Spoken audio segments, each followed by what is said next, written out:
So we've all been there, in that job that is just less than fulfilling. No, make that the job that is dreadfully awful.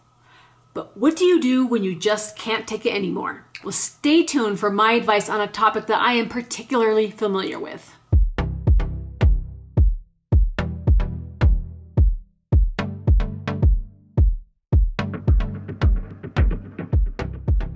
Hey folks, I'm Amy Hager. I'm a self-employed dietitian in private practice.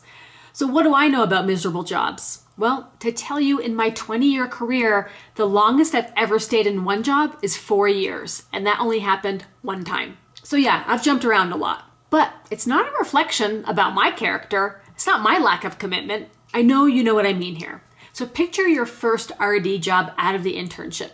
And you're thrilled to be employed, you're finally making a salary, you're doing what you studied, but after a while, whether it's 2 years or 6 months, the same job starts to lose its luster and become downright unbearable. What's an RD to do? First, I would suggest doing an honest check-in inventory. What exactly is bad about this situation? Are there some obvious problems like a lack of respect or value for your time and your service? Maybe there's a toxic coworker or supervisor, or the work is physically draining, the hours. Maybe you've just become bored and eager for the next chapter. So asking these questions can help you sort out how urgent your situation is. The more damaging your current situation is, the more important it is to establish a quick exit plan. If your discontent is a matter of personal preference, then you can afford some time to sort out your next move. What most people tend to do when they are unhappy with their job is first looking at the job listings, browsing what's out there. But the problem is that that's the only action that they take. And the job listings can be pretty limiting. You're often limited to your immediate geographic area, unless you're willing to move. The other problem with job listings is that RDs tend to use them incorrectly. Instead of, looking up dietitian, there's a lot of other titles that would be appropriate for dietitians to consider, such as wellness program coordinator, wellness coach, health coach, dietitian, virtual nutrition coach, weight loss program director, diabetes educator, vitamin sales. You get the idea. Yeah, getting the job search underway. Broaden your search terms. Don't forget that nowadays you can add the terms virtual, remote, telehealth, and see how that expands your options beyond your local geography. Meanwhile, as you get this underway, you might be able to take care of some housekeeping issues with the current position. Is there anything that needs to be addressed specifically? Like, could you raise any potential issues with your supervisor, such as an unproductive coworker, suboptimal office conditions, scheduling tweaks, equipment upgrades that would improve your situation as it is now? If warranted, could asking for a pay raise at your next performance review help you accept your current role a little bit longer? Sometimes a bonus can go a long way in improving morale. Actually, I had transferred to a new role in the same company, got a significant pay raise, and ended up staying there 2 years longer. Yeah, sometimes optimizing your current situation can be a temporary solution that can resolve a lot of the angst and the unease you're feeling in your current role. But it's very possible that you are way past that solution, especially if you clicked on this video. The only option is to leave. But how? How do you get out of your miserable job? A lot of times, the only reason you haven't left yet is that you don't know what's next, or you don't know what's going to happen without a solid plan. Ideally, you would love that next move to go up the pay scale and be the next perfect job. Often it's that thought that, what if my next move is a backwards move? And that's what keeps you frozen in your current state. So here are 3 options to handle this fork in your road. So number 1, have a talk with your supervisor. Let her know about your intent to leave, but that you might be willing to work either part-time or work from home somewhat, or some kind of combination that allows you relief, but doesn't immediately stick your supervisor with an empty position that they have to fill ASAP.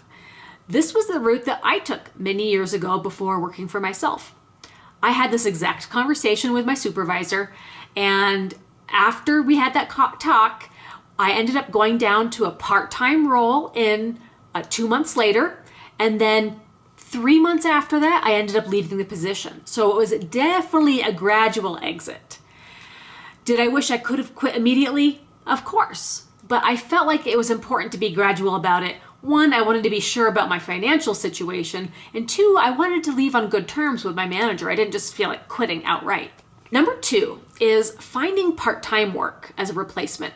If you really need to get out of your job and you don't necessarily need to find the perfect replacement, you don't have to advance into that next perfect role. You can find something temporary, and often this can show up as part-time work. Yes, most of the time, working part-time means a cut in income, a cut in benefits, but hopefully you have a little bit of wiggle room in your finances that you can make this work for a period, just to kind of get out of the stress from your current job. So a little bit of part-time work, even if it's not the next big step in your career, is going to give you that relief that you're looking for and giving you that space to kind of, gather yourself and then think about your next move. But the most important thing is to get out of that role that you're in that's making you miserable. So number 3 would be to work in a completely unrelated field. Okay, hear me out.